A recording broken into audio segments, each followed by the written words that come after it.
जिसने हर चीज को बहुत अच्छी तरह बनाया, यानी उसको पैदा किया और इंसान की पैदाइश को मिट्टी से शुरू किया, फिर उसकी नस्ल एक किस्म के खुलासे से यानी हकीर पानी से बनाई, फिर उसको दुरुस्त किया,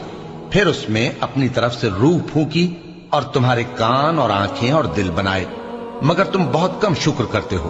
और कहने लगे कि जब हम जमीन में मलिया मेट हो जाएंगे तो क्या असर नौ पैदा होंगे।